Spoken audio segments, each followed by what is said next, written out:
할렐루야. 오늘은 우리 사무엘상 21장 1절에서 15절까지 말씀 봅니다. 다윗이 노페에 가서 제사장 아히멜렉에게 이르니 아히멜렉이 들며 다윗을 영접하여 그에게 이르되 어찌하여 내가 홀로 있고 함께하는 자가 아무도 없느냐 하니 다윗이 제사장 아히멜렉에게 이르되 왕이 내게 이를 명령하고 이르시기를 내가 너를 보내는 것과 내게 명령한 일은 아무것도 사람에게 알리지 말라 하시기로 내가 나의 소년들을 이러이러한 곳으로 오라고 말하였나이다.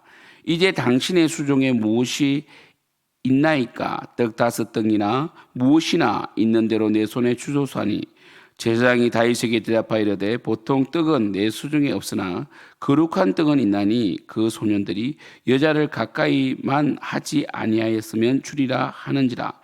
다윗이 제사장에게 대답하여 이르되 우리가 참으로 3일 동안이나 여자를 가까이 하지 아니하였나이다. 내가 떠난 길이 보통 여행이라도 소년들의 그릇이 성결하겠거든 하물며 오늘 그들의 그릇이 성결하지 아니하겠나이까 하며 제사장이 그 거룩한 떡을 주었으니 거기는 진설병 곧 여호와 앞에서 물려낸 떡밖에 없었습니다.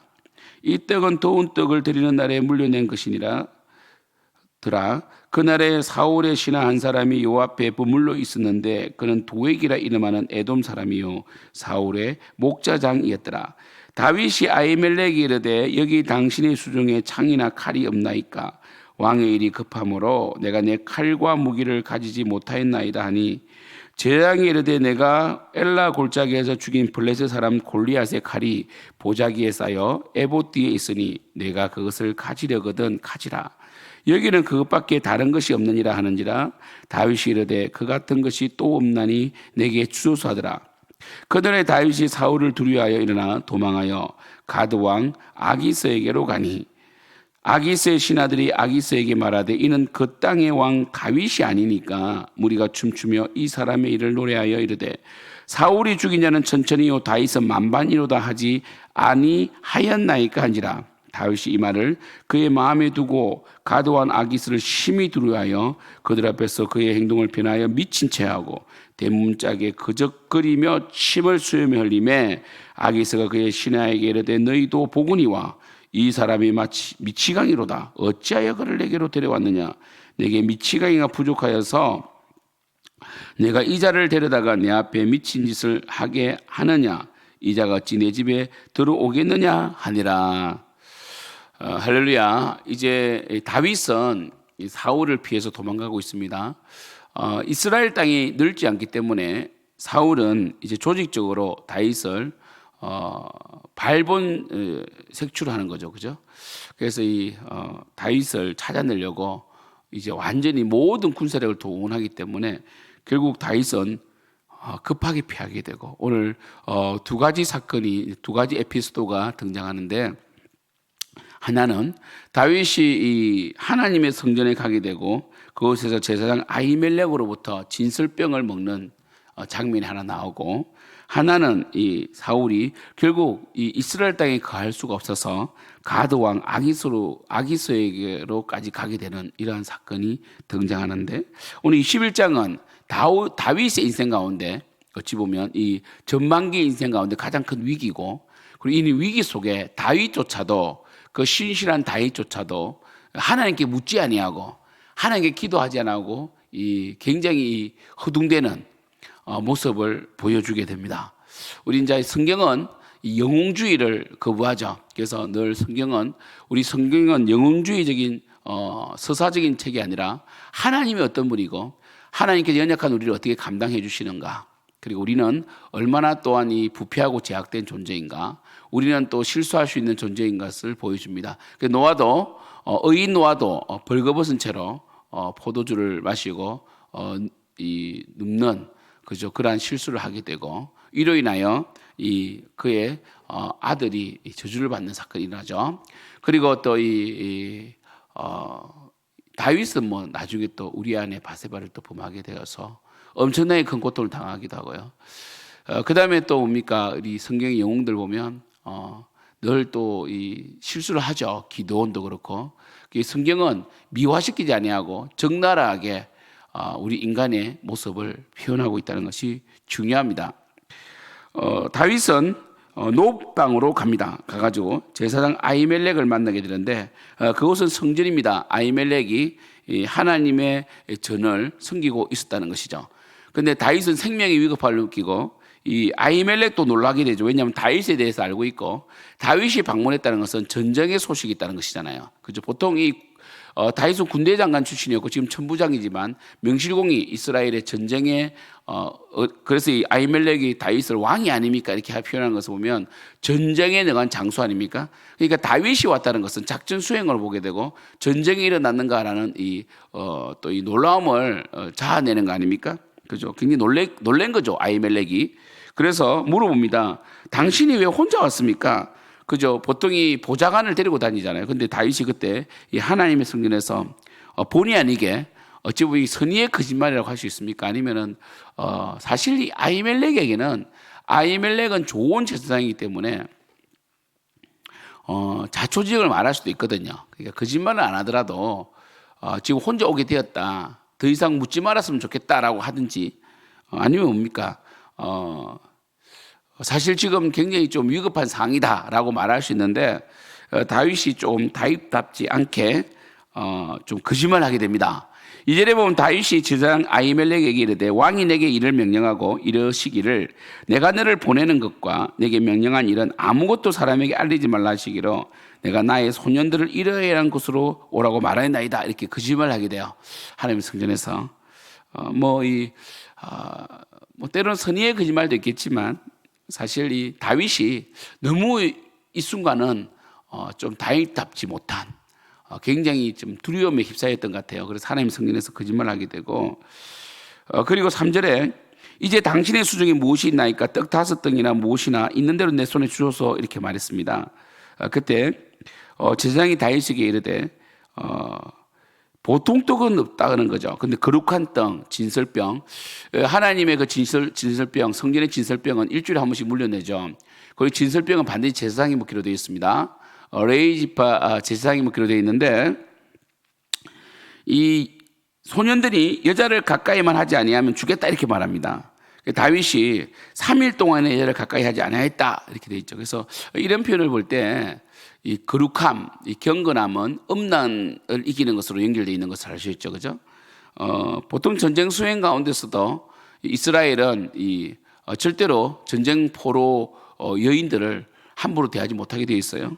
그래서 하나님의 성전, 하나님의 그 거룩한 전쟁에서는 여인을 가까이 하면 안 됩니다. 그래서 또 특별히 진설병은 제사장이 먹을 수 있는데 진설병을 아히멜렉이 내어준다는 것은 사실은 율법을 어기는 거예요.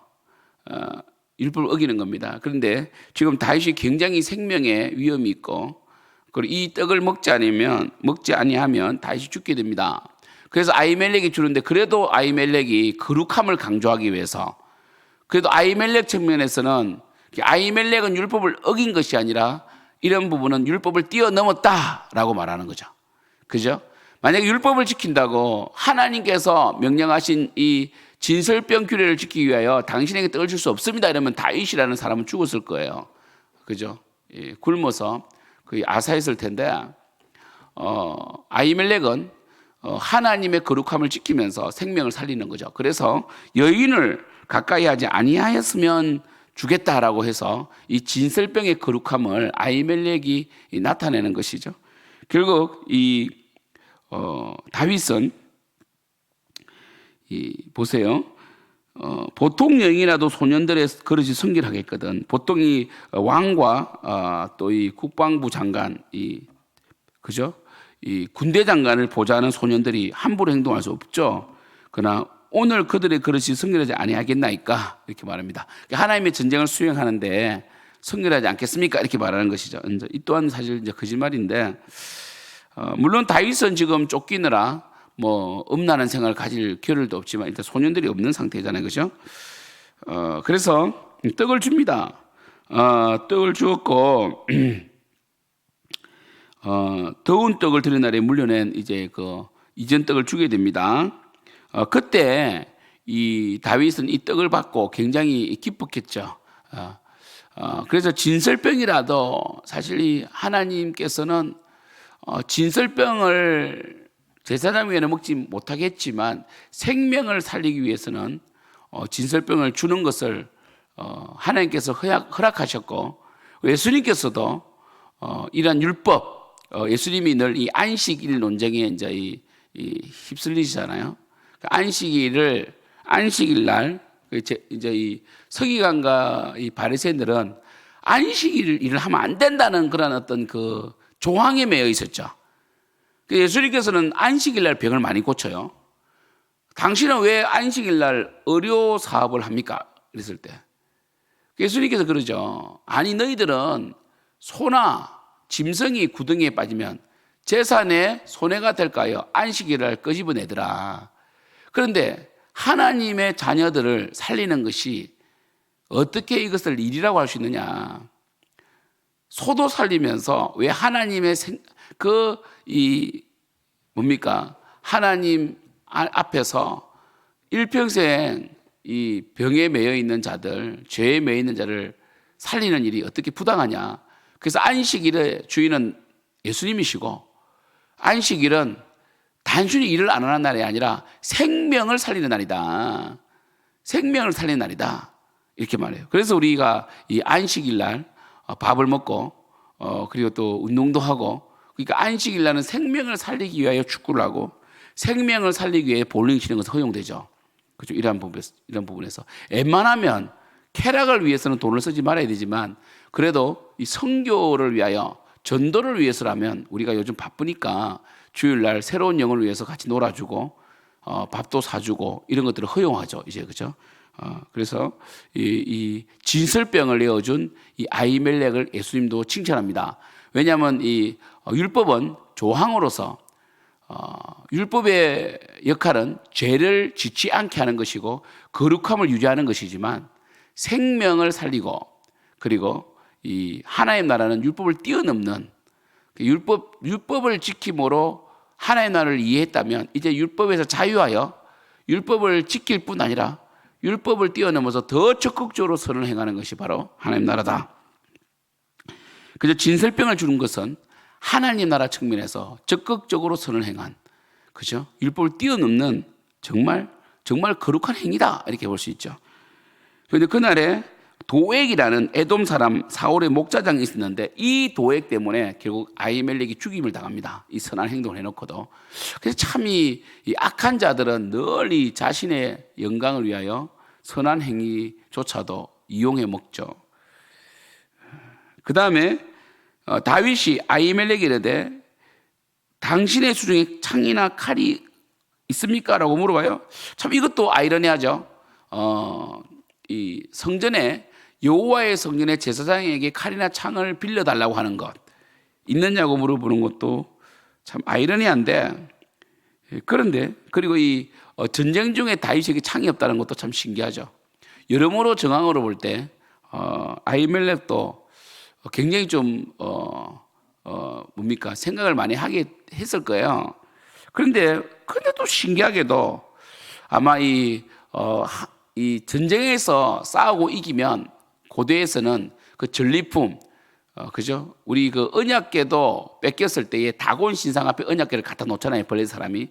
그것처럼 이 골리앗을 죽인 사건은 엄청난 사건이기 때문에 그 전쟁을 승리케 하신 하나님께 영광 돌리기 위하여 골리앗의 칼을 이 성전에 가져다 놓은 것 같습니다.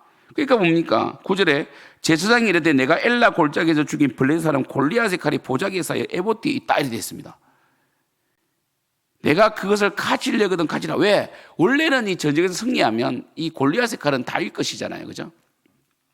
그래 어린 소년 다윗이 이 골리앗의 칼을 들 수가 없죠. 그때 몇 킬로 했습니까? 그 골리앗의 칼이 거의 뭡니까? 골리앗의 칼이 이 창날만 7kg였으니까 한 10kg 된다. 10kg. 10kg면 굉장히 무겁죠, 그죠? 이 칼이 있다, 이렇게 돼. 그죠? 그러니까 다윗이 그 같은 것이 없다, 그래가지고 그걸 가지고 갑니다. 그리고 이제 나가게 되죠. 근데 다윗이 이번에는 어디로 갑니까? 제가 볼 때는 정신이 없어서 이까지 간 것 같아요. 뭐 어떻게 이 블레셋도 5서금이 있거든요. 5서금이 있어요, 그죠?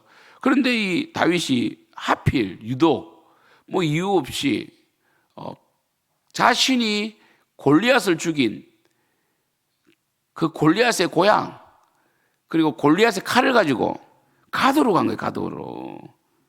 10절 보면 그날에 다윗이 사울을 두려워하여 일어나 도망하여 가도왕 아기스로 갔다. 이 말은 뭐냐면 다윗이 굉장히 두려워했다, 이런 표현입니다. 이게. 그러니까 그가 정신을 지금 어찌 보면 좀 정신줄 놓은 것 같아요. 가도로 간 가도로.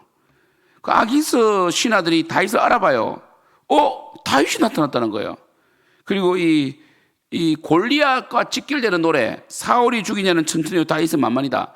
이거 자신의 민족적인 영웅인 골리앗을 죽이고 나왔던 노래니까 그 당시 이 빌보드 차트 1위 곡인데 이 다윗이 나타난 거예요. 그래서 다윗이 이 말을 듣고 굉장히 두려워하고, 그리고 미친 척합니다. 침을 흘리고 막 웃고 막 이상한 짓을 합니다. 골리앗 칼을 들고. 그래서 볼 때 그들이 제가 볼 때는 그들이 이렇게 생각했을 거 아닙니까? 우리 민족 영웅 골리앗을 죽임으로 저가 정신이 나갔다, 저주받았다, 이렇게 생각했을 것 같아요. 그래서 아기스가 이걸 보고 뭐 죽이려고 했겠죠. 뭐 반드시 죽이겠죠. 스파이니까. 어찌 보면 우리 땅에 온 적군 아닙니까? 근데 뭐 너무 미친 척을 잘해가지고, 너무 연기를 잘해가지고, 이 미치광이가 왜 왔지? 그러면서 쫓아내버려요. 다윗이 이 아기스로 간 것은 큰 실수입니다. 정말 정신줄을 놓은 것 같아요. 그런데 하나님께서 기가 막히게 다윗을 이러한 이 생존에 대한 욕구 가운데서 지혜를 주셨고, 그리고 이 사망의 올무에서 벗어나게 해주셨어요.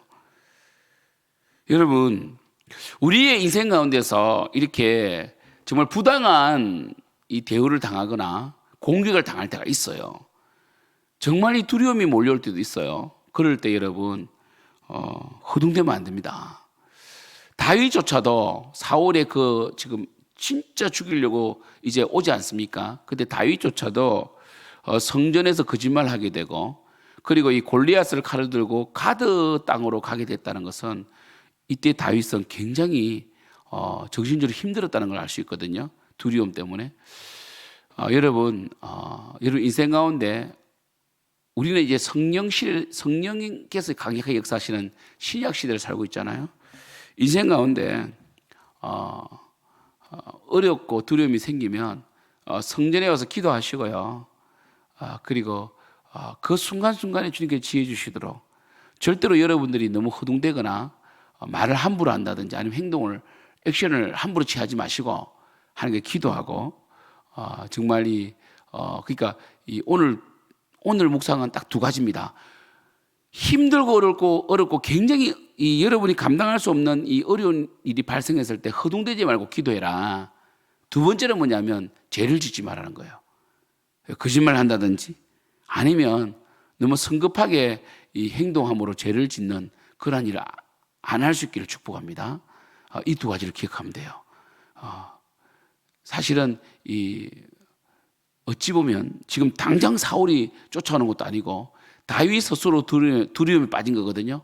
그래서 여러분들도 어렵고 힘든 일이 닥치면 늘 기도하고, 그래서 평소 때 기도를 많이 해놓고 있어야 돼요.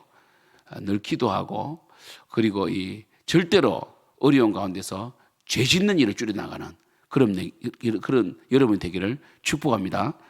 기도하겠습니다. 하나님 아버지, 우리에게 어려움이 닥칩니다. 다윗조차도, 그 신실한 다윗조차도 그 어려움과 두려움 가운데서 성전에서 거짓말도 하게 되고 또 골리앗을 가지고 가드로 가게 됩니다. 아버지 하나님, 정말 우리에게 어려움이 있을 때 주님께서 늘 저희들을 붙들어 주시고 저희들이 큰 실수하지 않도록 도와주시고, 정말 혹 우리가 실수했다 할지라도 다윗처럼 저희들을 불쌍히 여기시고 건져 주시옵소서. 우리 교회도 어려움 빠지지 않도록 도와주시고 어려운 가운데서 정말 주님을 바라보는 교회가 되게 도와주시옵소서. 예수님의 이름으로 기도드립니다. 아멘.